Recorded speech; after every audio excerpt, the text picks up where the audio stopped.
Começa agora o Saber Direito Debate. Hoje nós vamos conversar com o professor Fábio Gentil, ele que é advogado militante nas áreas do direito marítimo, portuário, aduaneiro e contratual. Bem, professor Fábio, o tema trazido aqui para as aulas no Saber Direito, o direito marítimo, que tem, por sinal, aula 1, conceitos fundamentais e atores, aula 2, contratos no direito marítimo, 3, acidentes e incidentes da navegação, 4, perdimento de mercadorias e a quinta e última aula, o demurrage de navios e containers. Bom, são as 5 aulas e aqui nós vamos conhecer um pouquinho e a opinião do próprio professor sobre os assuntos que ele, ao longo da semana, trouxe. E aí sim, mostrando o que é a lei e aqui um pouco de sua opinião sobre essas questões. Mas inicialmente, nós poderíamos dizer que, não digo que há essa confusão, mas pode parecer, num primeiro momento, uma coisa distinta, que é o direito marítimo e o direito de mar. Na verdade são duas coisas, mas é conceitual mesmo ali, não tem essa diferença imensa, não. Está dentro do ramo do direito, mas direito marítimo e direito de mar. Queria que você abordasse a diferença em si, que são poucas, né? Não é essa... Na verdade, Marco, existe uma diferença para fins, uma separação para fins didáticos, né? Uhum. Dentro do direito do mar, nós falamos de questões como plataforma continental, falamos como zona econômica exclusiva, então questões relacionadas à exploração do mar em si. O direito marítimo, por outro lado, ele tem uma abrangência um pouco diferente. Tratamos dos atos, fatos e negócios jurídicos relacionados ao transporte de mercadorias pelo meio aquaviário. Já está mais na área do comércio mesmo. Mais na área do comércio. Uhum. Mais na área do comércio. Uma outra confusão, e aí, claro, não é generalizado, mas alguns têm essa dúvida. Qual a diferença entre a alfândega e a aduana? Pois é. Na verdade, Marcos, existe uma aduana, ela vem do espanhol, né, que literalmente traduzido é alfândega. Agora, existe aquela questão de controle aduaneiro, né, aquela questão de controle de fronteira, em que se utiliza muito a expressão aduana. No Brasil, nós adotamos a expressão aduaneiro para tudo aquilo que diz respeito a questões alfandegárias. Então, por exemplo, você não fala em direito alfandegário, você fala em direito aduaneiro. Aliás, o direito aduaneiro, isso é muito interessante, o direito aduaneiro ele está inserido dentro do contexto do direito marítimo. Debaixo desse grande guarda-chuva do direito marítimo, nós temos o direito aduaneiro, o direito portuário, nós temos o direito ambiental marítimo, nós temos o direito das relações do trabalho portuário.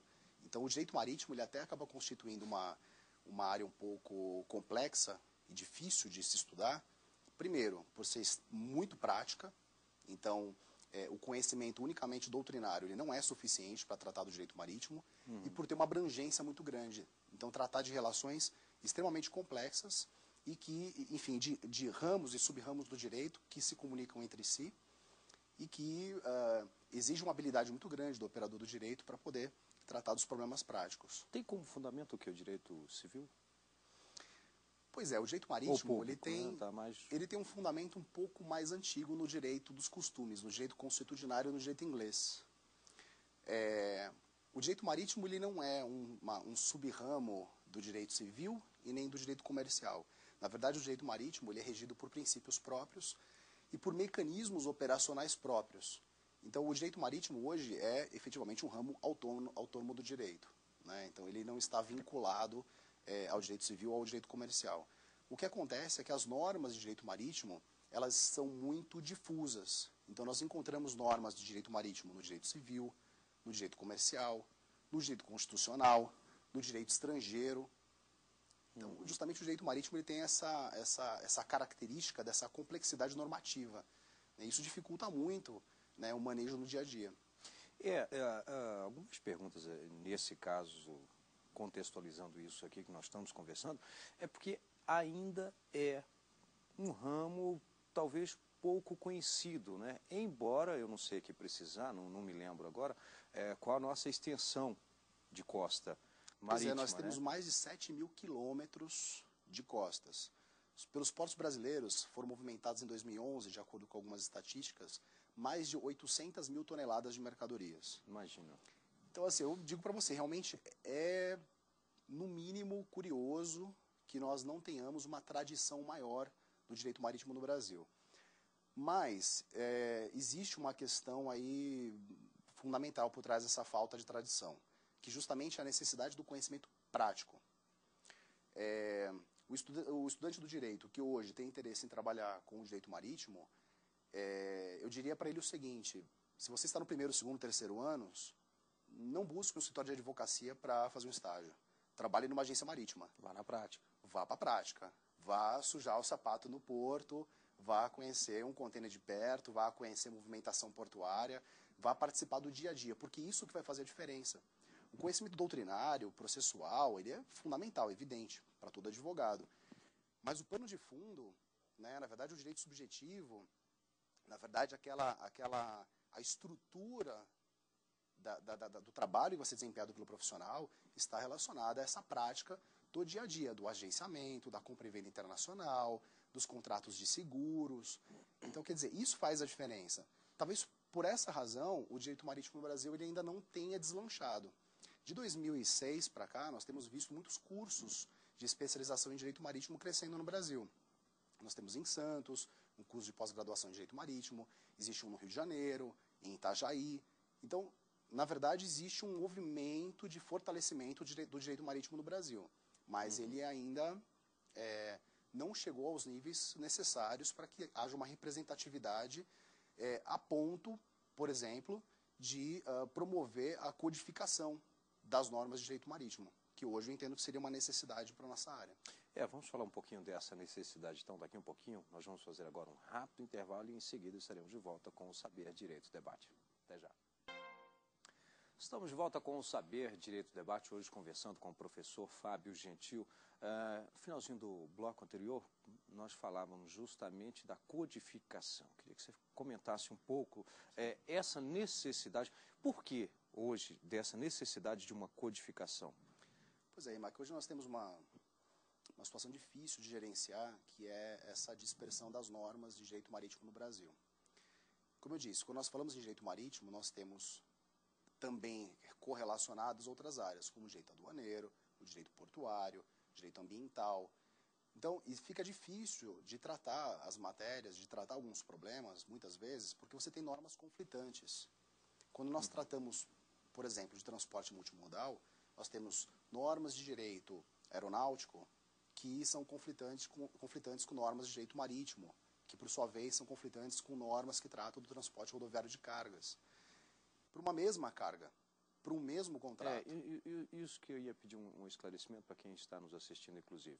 Vamos supor que uma determinada carga, um container, né, com alguns produtos ali dentro, e aí não é o caso, que talvez para cada segmento de carga tenha uma norma ainda específica também, né, seja perecível, não, de que natureza é aquele produto, enfim. Mas essa carga sai de um determinado país. Vamos colocar aqui o Porto de Santos como, né, onde vai receber essa carga. Bom, a partir daí nós vamos ter uma distribuição. E aí que entra esse ponto que você cita, por exemplo, se essa mesma mercadoria que vem nas mesmas condições, vamos colocar aqui de uma forma bem simples, a mesma embalagem, ela vai para um determinado estado ou outro, enfim, e qual é a forma que vai? É aí que entra esse conflito. Pois é, o mesmo evento pode ter um tratamento diferente dependendo do modal. Eu vou te dar um exemplo. No transporte aeronáutico, nós temos um prazo prescricional para discussão de avarias, um prazo de 2 anos. No transporte marítimo, nós temos um prazo de 1 ano. Quer dizer, imagine só uma operação de distribuição em que parte do transporte seja realizado por uma aeronave e parte pelo meio aquaviário marítimo. Se essa avaria acontecer a bordo do avião, eu tenho um determinado tratamento. Se acontecer a bordo da embarcação, do navio, eu tenho outro tratamento. Quer dizer, não faz o menor sentido. Quer dizer, é necessário que haja uma uniformização dessas normas. Eu não posso tratar a mesma coisa de formas diferentes dependendo do modal em que se encontre. Quando você fala, por exemplo, do transporte multimodal, regido pela Lei 9611 de 98, nós temos um prazo prescricional de 1 ano para tratar de todas as matérias, eventos relacionados ao transporte multimodal. Então, existem até algumas ações que são curiosas, né? Nós que militamos nesta área, em que empresas transportadoras marítimas fazem questão de ressaltar que o transporte contratado foi unimodal, aquaviário, marítimo, justamente para não serem enquadradas na 9611 de 98. Quer dizer, para ter um tratamento diferente daquilo que seria previsto pela lei do multimodal. Sendo que um princípio básico de direito da vida é que quem pode o mais pode o menos. Então, se para o multimodal eu tenho um determinado tratamento, por que para um modal que faz parte desse conjunto de modais eu teria um tratamento diferente? Mas são questões que são levantadas justamente por essa falta de unificação de normas. Então, eu particularmente sou defensor da criação de um Código dos Transportes brasileiros, ou Código de Transportes, ou o nome que queiram dar, mas que haja uma normatização, uma unificação de normas, para que você saiba exatamente aonde buscar essas informações. Por exemplo, no âmbito aduaneiro, nós temos o Decreto 6759 de 2009, que é o regulamento aduaneiro, que unificou as normas de direito aduaneiro. É claro que nós ainda temos várias instruções normativas, portarias, ordens de serviço, que vão orientar dados procedimentos, vão trazer algumas especialidades, mas o regulamento aduaneiro traz o grosso da legislação aduaneira brasileira. Então, no âmbito marítimo, aliás, no âmbito dos transportes, isso seria fundamental. Né? Quer dizer, é necessário que você tenha, até por uma questão de segurança jurídica, né? Quer dizer, eu preciso saber exatamente qual tipo de negócio que eu estou entrando. Né? Como analisar o meu risco, como fazer uma análise de risco. Um dos trabalhos mais complexos que nós temos realizado é justamente a análise de risco em operações de comércio exterior. Porque as empresas ficam vendidas, você fica literalmente na chuva sem guarda-chuva. Quer dizer, eu não sei como me portar diante de uma determinada situação porque eu tenho normas conflitantes entre si. Então essa é uma questão que eu daria um destaque especial, uma importância muito grande para o desenvolvimento de um direito dos transportes no Brasil. Não só do direito marítimo, mas um direito dos transportes como um todo. A visão que as outras empresas em outros países têm da legislação brasileira é essa confusão também? Sim. Olha, eu trabalhei quase 10 anos com suíços. E eu vou falar uma coisa para você. É muito difícil você explicar para um europeu como as coisas funcionam no Brasil. Tem explicação? Não, pois é, né? Pois é. Tem uma brincadeira que fazem com os advogados, que diz que o advogado é o abutre do caos, né? Então, e é meio que é verdade. Quer dizer, no meio do caos você acaba encontrando oportunidade.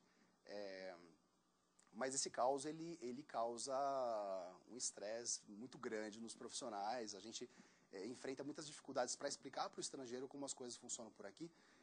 As questões processuais eu nem menciono, porque a gente trata de jurisdições diferentes, formas diferentes de enxergar o direito. Mas quando você trata do direito material, você trata do direito marítimo, por exemplo, na Europa você tem o Instituto da Limitação de Responsabilidade, né, previsto na Convenção de Haia, depois o Protocolo de Hamburgo, temos a Convenção de Roterdã, recentíssima, e que o Brasil não é participante de nenhuma dessas convenções. Então é muito difícil de você explicar para um estrangeiro que no Brasil, por exemplo, a limitação de responsabilidade tem que ser atribuída contratualmente, que a convenção não se aplica, né, que para ele seria automático, seria uma coisa normal. Então eu digo para você, é uma tarefa inglória. Nós temos um relacionamento muito próximo com a China, por exemplo. Eu coordeno o comitê jurídico da Câmara de Comércio e Indústria Brasil-China. E eu digo para você, explicar para os chineses como as coisas funcionam aqui, porque não é só a dificuldade da diferença das normas, mas a diferença de mentalidade, né? E uma dificuldade linguística também. Então é uma tarefa hercúlea, mas enfim, tem que ser feita. Agora, se nós tivéssemos uma codificação, isso tornaria a nossa vida muito mais simples. Né? Você vê outras áreas do direito, como o direito civil, ainda é difícil de explicar para o estrangeiro, mas é menos difícil. Né? Na verdade, o nosso trabalho seria de reduzir essa dificuldade e transformar o direito marítimo em algo mais palpável, não só para os estrangeiros, mas para os brasileiros também, que literalmente ficam vendidos muitas vezes sem saber quais são suas responsabilidades, como se portar no estabelecimento de um contrato, como desenvolver uma relação contratual de uma maneira adequada.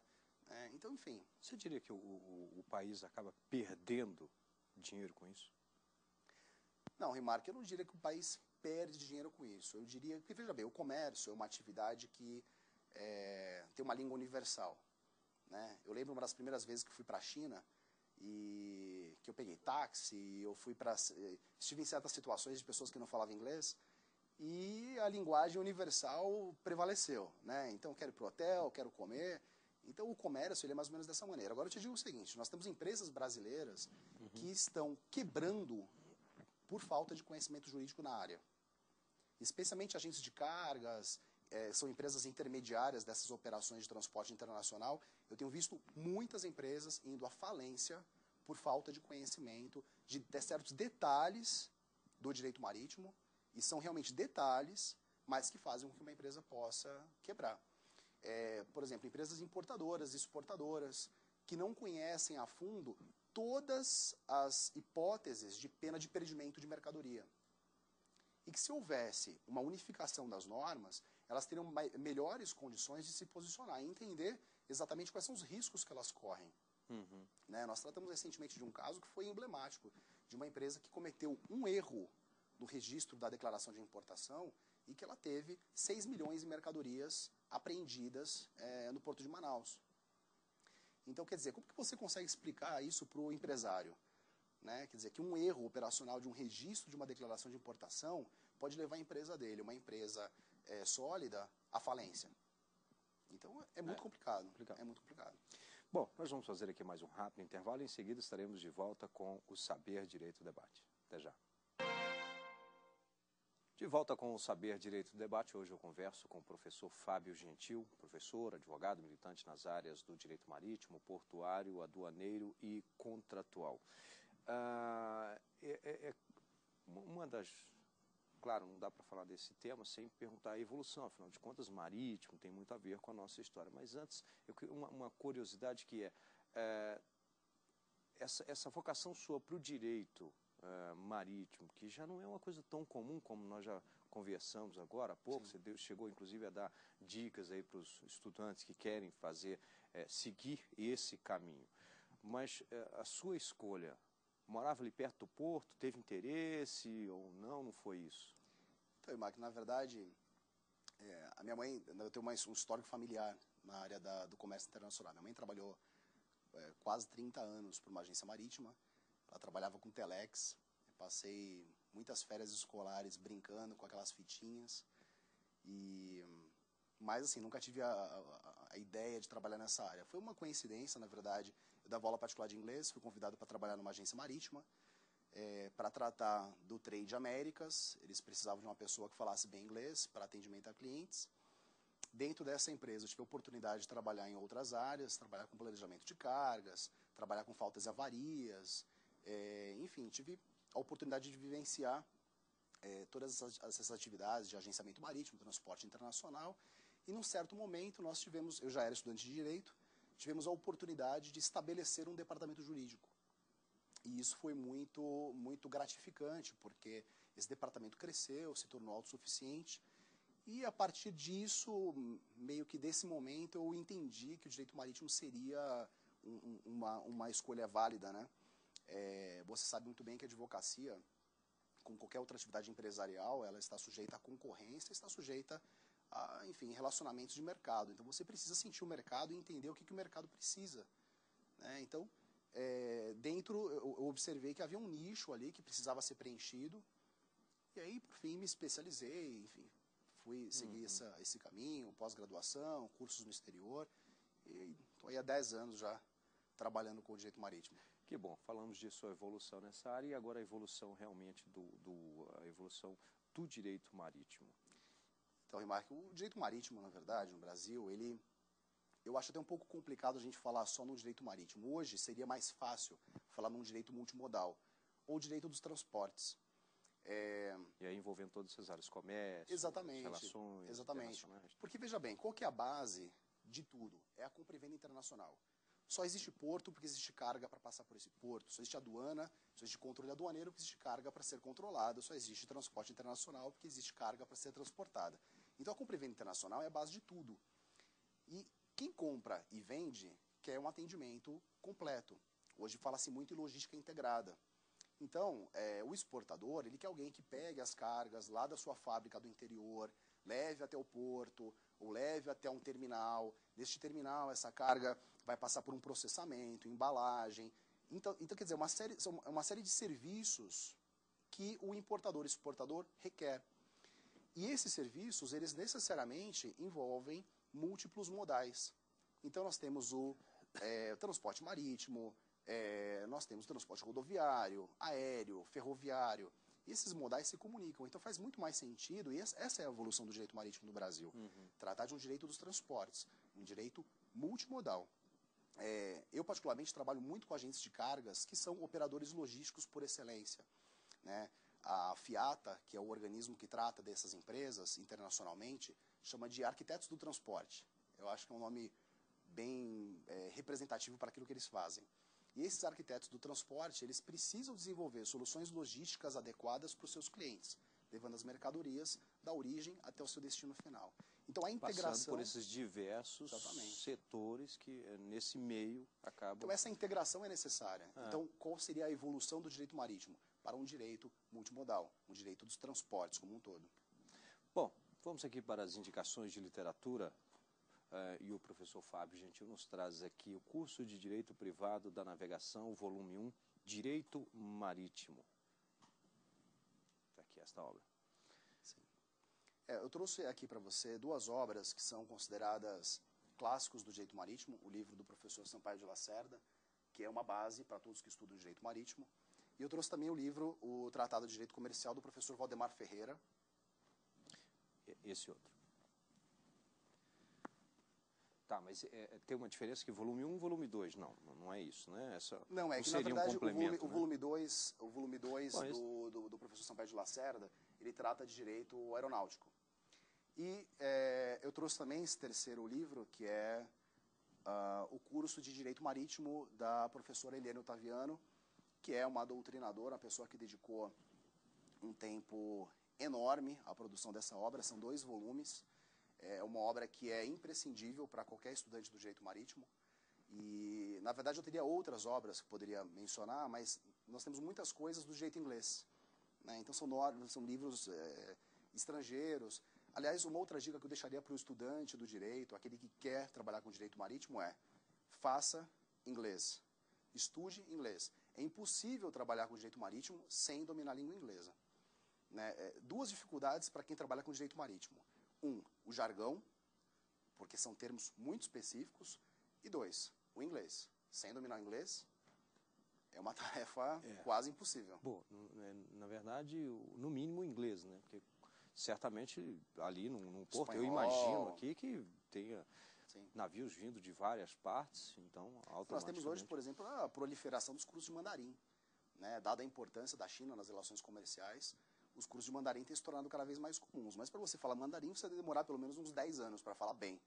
O inglês é a linguagem comercial universal, então é muito importante. E o direito marítimo, o berço do direito marítimo é a Inglaterra. Então é fundamental que aquele que deseja trabalhar nessa área, ele conheça bem o inglês, porque existe uma linguagem técnica que é profunda, que é densa e que é necessário que a pessoa tenha um certo comando da língua avançado, né? Na verdade, precisa se dedicar um pouquinho a essa habilidade. É fácil encontrar livros nesse segmento de direito marítimo? Hoje nós temos, são poucas obras, tá, Remarque? Mas assim, a internet ela tem facilitado o acesso a essas obras. Então você consegue comprar até livros usados, né? Nós temos diversos sites de venda internacional de livros que você consegue localizar. Em sebos, por exemplo. Esse livro aqui do professor Valdemar eu comprei num sebo. Né? Então, porque já não tem mais, já não é mais publicado. É uma obra que traz conhecimentos indispensáveis para aquele que quer trabalhar com direito marítimo. O livro da professora Eliane é facilmente encontrado aí nas melhores livrarias, mas são poucas obras. São poucas obras. Realmente o direito marítimo é um direito muito mais voltado para a prática do que para a doutrina. Bem, eu tive a satisfação de conversar aqui com o professor Fábio Gentil, que ao longo da semana ministrou o curso Direito Marítimo. Lembro que você pode participar do programa, o nosso endereço é saberdireito@stf.jus.br. O programa está disponível no canal da TV Justiça na internet, que é www.youtube.com/saberdireitodebate. Obrigado e até o próximo encontro.